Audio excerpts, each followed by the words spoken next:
Welcome back to channel में विवेक आपका host. आज एक और ब्लॉग आप दोनों लेके आया हूँ टैक्सी सर्विस के बारे में। आप लोग हमको जानते हो कि हमारा हिमाचल का टूर्स का चलता रहता है, गाड़ी बुकिंग लोग करते हैं। और एक और इन्फॉर्मेटिव ब्लॉग है, जैसे हम लाते हैं इन्फॉर्मेटिव ब्लॉग है, तो प्लीज़ कीप वॉचिंग ब्लॉग। अगर आप लोग प्लान कर रहे हो हिमाचल ट्रिप जाना है, चंडीगढ़ से, अम्बाला से या अमृतसर से या दिल्ली से भी कर रहे हो, कहीं से भी आप कर रहे हो, आप हमारी टैक्सी सर्विस ले सकते हो। ये ब्लॉग आपके लिए बहुत इंपॉर्टेंट है, तो आप प्लीज़ देखते रहिए। आज मैं आपको इसमें ब्लॉग में तीन चार चीज़ें बताऊंगा कि गाड़ी का क्या कॉस्ट रहता है। अगर आप चंडीगढ़ से शिमला मनाली टूर करने जाते हो तो गाड़ी कितने की पड़ती है, कितना कॉस्ट, डायरेक्ट कॉस्ट बताऊंगा, कोई हिडन चार्ज नहीं है, इफ बट कुछ नहीं। एक कॉस्ट बता दूंगा, आपको आइडिया लग जाएगा कौन सी गाड़ी लेके जाना चाहिए, कहाँ कहाँ आप लोग शिमला मनाली कसौल क्या रूट रहता है, क्या क्या साइट सीइंग आप कर सकते हो, कहाँ कहाँ आप लोगों को जाना है, जिससे आपको ईजी रहता है घूमने के लिए। तो मेरे ब्लॉग में बने रहिए और मैं आपको आज इन्फॉर्मेटिव ब्लॉग दूंगा। आज आपको पूरा इन्फॉर्मेशन इस ब्लॉग में मिलेगी। So my name is Vivek and you watching the transport. Please लगे रहिए एंड देखते, सब्सक्राइब करिए चैनल को। देखो, अगर आप लोग प्लान कर रहे हो कि आपको चंडीगढ़ से जाना है शिमला मनाली, क्या क्या घूमना है, क्या क्या घूम सकते हो, तो आपने यूट्यूब में बहुत ब्लॉग देखे होंगे जिसमें वादियाँ दिखाते हैं, पहाड़ दिखाते हैं, कि ब्लॉगर्स यहाँ से वहाँ जा रहे हैं, पूरा रूट दिखाते हैं। बट कहीं भी आपको यूट्यूब में ऐसे ब्लॉग्स नहीं मिलते जिसमें आपको पूरी कॉस्टिंग बताई होती है कि भैया टूर करना है तो क्या कॉस्ट आएगा, होटल्स कैसे बुक कर सकते हो। ट्रैवल एजेंट्स के थ्रू बुक करने की जरूरत नहीं है, कि काफ़ी लोग होते हैं ट्रैवल एजेंट से बुक करते हैं कि मैंने होटल भी बुक कर लिया, पैकेज ले लिया, बहुत कॉस्टली पैकेज पड़ता है। होटल्स बुक करना बहुत इजी है, बहुत आसान। टैक्सी बुक कर लो आप, जैसे हमसे बुक कर लिया, किससे बुक कर लो, मीन्स तो आपको दो कॉस्ट आ गया, एक टैक्सी का कॉस्ट आ गया, एक होटल का आ गया। बाकी घूमना फिरना तो सिंपल है। तो कैसे प्लान करना है, देखो जैसे सपोज कर लो आप लोग चंडीगढ़ से आपके पास 5-6 दिन है। कुछ लोग होते हैं वो डायरेक्ट चंडीगढ़ से मनाली का प्लान करते हैं, क्योंकि स्नो आपको इस टाइम पे मनाली के ऊपर ही दिखेगी और कहीं नहीं दिखती। कुछ लोग इसका कमीशन सेट होता है। बट एनीवेज, अगर आपको फिर भी लगता है कोई दिक्कत नहीं, तो हमें कोई दिक्कत नहीं, आपको दिक्कत नहीं, आप घूमो। जब पैराग्राफ्टिंग हो गई तो कुल्लू में वैष्णो देवी मंदिर आता है। जब हम मनाली जाएंगे तो मेन रोड लेफ्ट के साथ ही बहुत बड़ा वैष्णो देवी मंदिर है, अच्छा मंदिर है, भीड़ भीड़ ज़्यादा नहीं होती है, दर्शन कर लो, मज़ा आएगा। मनाली पहुंच गए। मनाली में माल रोड जो मेन साइट सीइंग है। अब देखो, होटल्स लोग पूछते हैं मनाली में कहाँ लें, और शिमला में होटल लेना है तो कच्ची घाटी के आसपास लो या टनल के आसपास लो। ये रोड के साथ ही रहते हैं और पार्किंग अच्छे होटल्स हैं, बहुत अच्छे मिलते हैं, कच्ची घाटी एंड नियर टनल। उसके बाद उस कच्ची घाटी एंड आपका टनल के पास। उसके बाद जब आप मनाली पहुंच रहे हो तो मनाली में होटल कहाँ लेना है, मनाली में होटल आपने लेना है जैसे माल रोड के पास लो तो ज़्यादा बढ़िया रहता है। माल रोड के पास बहुत ज़्यादा होटल्स हैं। प्लस पॉइंट क्या रहता है कि गाड़ी जो है माल रोड के साथ ही पार्किंग में खड़ी हो जाती है। अगर आपके होटल तक चलेगी तो होटल तक गाड़ी जाएगी, वहाँ पार्किंग खड़ी रहेगी। और जैसे माल रोड ना, शाम को लोग ज़्यादा घूमते हैं। माल रोड रात को 11 बजे तक खुला रहता है गर्मियों में, सर्दियों में तो आई थिंक 10 बजे तक खुला ही रहता है। तो उसमें बंदा घूम के ना टाइम पास कर लेता है। माल रोड बहुत अच्छा माल रोड है। वहाँ पे खाने की शॉप्स हैं, स्ट्रीट फूड मिलेगा आपको, बहुत ज़्यादा लोकल फूड मिलेगा, स्ट्रीट फूड, रेस्टोरेंट्स, पब, ये वो सब कुछ शॉपिंग के लिए। मतलब वो माल रोड अट्रैक्शन पॉइंट है कि शाम को होता है ना कि लोग कहीं घूमने जाए तो माल रोड है। तो वो आप होटल माल रोड का रखोगे तो ज़्यादा बढ़िया है, क्योंकि क्या होता है, दूर होटल कहीं दूर है तो ड्राइवर क्या होता है ना, 8 बजे का ड्राइवर का ड्यूटी ऑफ हो जाती है। ड्राइवर को सोना होता है, अपना रेस्ट करना होता है, खाना पीना करना होता है। तो 8 बजे के बाद ड्राइवर वैसे रेस्ट करते हैं तो जा नहीं पाते। कस्टमर को फिर ऑटो पकड़ के रात को कहाँ धक्के खाएगा। इसलिए हम कहते हैं कि माल रोड कर लो, वो ज़्यादा सही रहता है। अब मनाली का साइट सीइंग, हडिम्बा टेम्पल है जो माल रोड से 2 किलोमीटर ऊपर है, हडिम्बा टेम्पल। फिर वहाँ एक वशिष्ठ टेम्पल है, एक क्लब हाउस है, माल रोड। ये बेसिक साइट सीइंग है जो हम करते हैं। रास्ते में आपने वैष्णो देवी मंदिर, पैराग्लाइडिंग सब वो कर ली। अब एक दिन आप जाते हो सोलांग वैली, मनाली से 10 किलोमीटर ऊपर है सोलांग। सोलांग में बर्फ़ गर्मियों में तो नहीं मिलती। सोलांग मतलब वहाँ पे आप हॉर्स राइडिंग कर सकते हो, वहाँ पे केबल कार है वो भी चलती है, और वहाँ भी राफ्टिंग पैराग्लाइडिंग होती है, कर सकते हो। और 2-3 कुछ एडवेंचर एक्टिविटीज़ आप कर सकते हो उधर। जब हम मनाली से ऊपर जाते हैं वशिष्ठ टेम्पल वाले रोड पे, मतलब सोलांग वाला रोड पे, जो वशिष्ठ टेम्पल है वो भी मनाली से, जब सोलांग रोड लेंगे ना तो मनाली से आगे थोड़े ऊपर जाके वशिष्ठ टेम्पल का कट आ जाएगा। किसी ने जोगनी वाटरफॉल जाना है तो उसके लिए भी गाड़ी वशिष्ठ पार्किंग तक जाती है, वहाँ से बंदा पैदल जोगनी वाटरफॉल जाके देख के आ सकता है। उसके बाद आपका ये सब हो गया। और उसके बाद क्या था, हाँ, अब सपोज आप लोग जा रहे हो वशिष्ठ सोलांग तक। गर्मी में सोलांग में बर्फ नहीं मिलती। सोलांग में जो बर्फ मिलेगी ना वो आपको मिलेगी टुवर्ड्स कोकसर। मीन्स उसके लिए आपको सोलांग से ऊपर अटल टनल क्रॉस करना है। टनल क्रॉस करके एक ब्रिज जाएगा, ब्रिज क्रॉस करके या तो आप कोकसर जाओगे या फिर आप शिशु वैली जाओगे। शिशु प्लस जिस्पा केलोंग ले लद्दाख तक वो रोड चला जाता है। बट हमारा इसी में शिशु तक हम लोग कवर कर रहे हैं फिलहाल। जिस्पा ले लद्दाख की कॉस्टिंग एक्स्ट्रा होती है, वो आप लेके एक्स्ट्रा ऐड करवा सकते हो।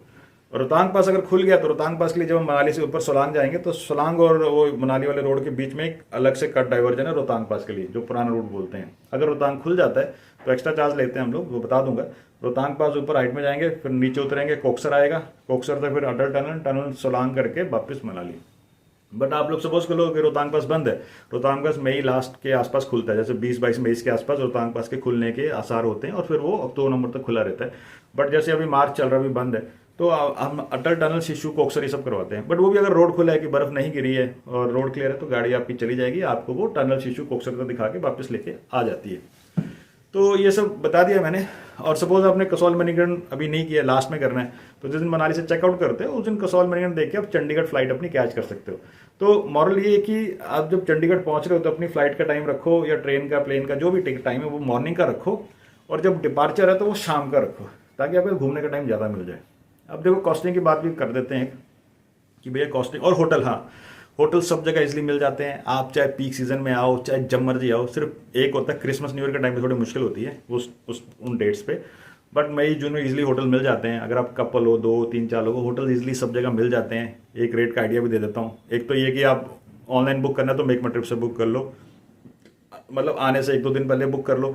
अगर आपको कोई स्पेसिफिक माइंड में होटल है कि मुझे वही चाहिए, तो आप ऑनलाइन उसको पहले बुक कर लो। अगर माइंड में कोई होटल नहीं है, फर्स्ट टाइम आ रहे हो, तो वहाँ जाके भी होटल्स मिल जाते हैं। होटल्स आपको ना, मतलब जब कुल्लू से मनाली जाते हैं ना, कम से कम कुल्लू से मनाली 30-35 किलोमीटर है, तो रास्ते में आपको होटल्स मिलते जाएंगे, दुनिया भर के होटल्स, लेफ्ट राइट होटल अपने बजट के आप कर सकते हो। और माल रोड पे डायरेक्ट होटल मिल जाता है, शिमला कहीं भी आप जाओ होटल्स आपको इजीली सब जगह मिल जाते हैं। बट एक अच्छा तरीका बताता हूँ कि आप मेक माई ट्रिप GoIBO में पहले सर्च कर लो कि मुझे मनाली माल रोड में मुझे होटल चाहिए। वहाँ एक रेट आ जाता है कि ये 2000 का, 2200 का, 2500 का, मतलब फिर आप वहाँ सेलेक्ट कर लो, वो ज़्यादा सही है। मतलब इसमें ईजी रहता है आपको, तो होटल की कोई दिक्कत नहीं होती, बड़े इजी होते हैं होटल बुक करना। और फिर भी नहीं पता है कुछ, तो ड्राइवर को बोल दो यार भैया हमारा ये रेंज है ना, इस रेंज में हमें कोई होटल दिखा दो, तो ड्राइवर भी आपकी हेल्प कर देगा। और आप जब लोकल सिटी पे पहुंचते हो ना, जैसे आप लोकल एरिया में पहुंच जाते हो, तो वहाँ के जो टैक्सी वाले होते हैं उनको बोल दो, वही बता देंगे भैया वो होटल है, वहाँ चले जाओ, इस रेंज में आपको मिल जाएगा और काम हो जाएगा। तो इसलिए होटल मिल जाते हैं, होटल की कोई शॉर्टेज नहीं होती है, सब जगह मिलते हैं। अब देखो कॉस्ट की बात करते हैं। कॉस्ट के लिए ऐसे है, मान लो आपका 5 डेज का प्लान है शिमला मनाली का, चंडीगढ़ से pickup, Chandigarh drop, Shimla Manali 5 days. तो डिजायर जैसी गाड़ी का रेट है 15,000 रुपये, 15,000 रुपीज सेडान कैब, जिसमें डिजायर, होंडा मेज, एक्सेंट कोई भी आ जाएगी। कोई कहता है एटियोस चाहिए तो 1000-1500 एक्स्ट्रा लेके एटियोस मिल जाती है लंबी गाड़ी। अब कोई कहता है कि सेम 5 डेज, और इसमें हाँ टनल शिशु अगर आपको जाना है तो 2000 रुपये हम एक्स्ट्रा लेते हैं। सीजन में 2500 हो जाएगा, बट अभी 2000 एक्स्ट्रा लेते हैं अटल टनल शिशु या कोक्सर जाने का। रोहतांग पास अगर खुल गया तो सीजन में रोहतांग पास का रेट है 5000, जिसमें रोहतांग, अटल टनल, शिशु, कोक्सर, सोलांग सब कवर हो जाता है 5000 में। फिर हम आपसे वो 2500 एक्स्ट्रा नहीं लेते। अगर आपको बड़ी गाड़ी चाहिए, जैसे मारुति की एर्टिगा चाहिए, तो उसका रेट है, जैसे 5 डेज का प्लान है, एर्टिगा का रेट है 20,000, मतलब 4000 पर डे बोलते हैं अभी ऑफ सीजन में। सीजन में थोड़ा सा ऊपर हो जाता है, बट अभी ऑफ सीजन में रेट है 20,000 रुपीज़। और अटल टनल शिशु जाना है तो उसके 3000 रुपये एक्स्ट्रा, और रोहतांग वाला सेक्शन पूरा करना है तो 6000 उसके एक्स्ट्रा। और अगर आपको इनोवा गाड़ी चाहिए, आप कहते हो भैया हमें इनोवा चाहिए, तो इनोवा और क्रिस्टा दोनों अलग अलग हैं। इनोवा लेते हो, 5 डेज का प्लान है, तो इनोवा 22,000 के आसपास आपको मिल जाती है। टनल शिशु के वही 3000 और रोहतांग वाली सेक्शन के 6000 रुपये अलग से। क्रिस्टा लेते हो तो क्रिस्टा भी 24-25 के आसपास मिल जाती है। सीजन में, मतलब ये सीजन के रेट बता रहा हूँ, ऑफ सीजन में थोड़ा सा कम होता है, मतलब 1000-1500 ऊपर नीचे होते हैं, बट यही रेंज रहता है। इसी रेंज के अंदर आपको गाड़ियाँ हमेशा मिलती हैं। और मीन्स कोई इफ बट कुछ नहीं है। ड्राइवर का रहना खाना पीना सब बीच में होता है, स्टेट टैक्स, टोल्स, पार्किंग सब बीच में होती है, ग्रीन टैक्स, फैक्ट टैक्स कुछ नहीं देना आप लोगों ने। मीन जो कॉस्ट बता रहा हूँ बस आपने वही पैसे पूरे करने, इसके अलावा आपने 1 रुपया एक्स्ट्रा नहीं देना होता है। ड्राइवर को आप अपनी मर्जी से कोई टिप देते हो, खाने के लिए ऑफर करते हो, वो आपकी अपनी ह्यूमैनिटी है, वो आपका अपना वो इसमें लुकआउट है, उसमें हमारा कोई वो नहीं होता।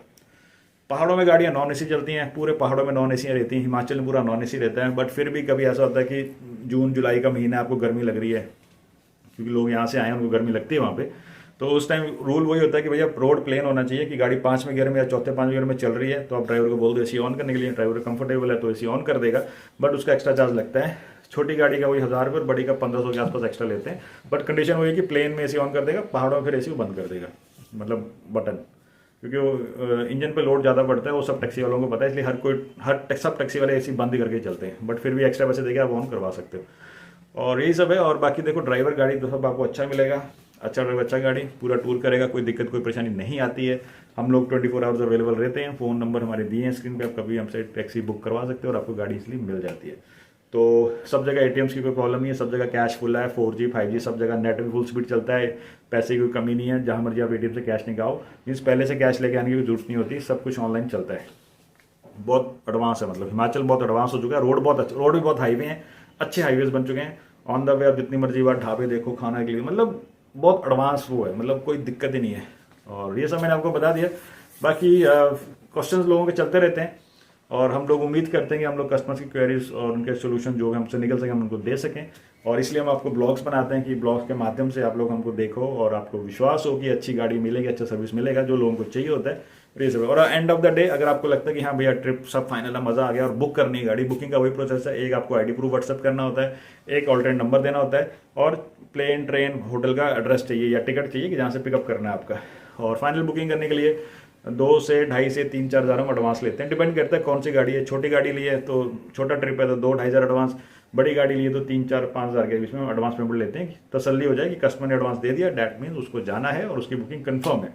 Balance payment during the trip चलती है, स्लॉट बना के देंगे, धीरे धीरे वो पेमेंट ऑनलाइन या कैश वो कर सकते हैं। तो फ्रेंड्स यही सब था आज के ब्लॉग के लिए। मैं विवेक आपका होस्ट अब अलविदा लूँगा। सो प्लीज़ आप हमें चैनल को लाइक करिए, सब्सक्राइब करिए, और आप हमारी टैक्सी सर्विस हमसे ले सकते हैं, कभी भी आप हमें कॉन्टैक्ट कर सकते हैं। Thanks for watching the Transporters. Thanks, bye bye.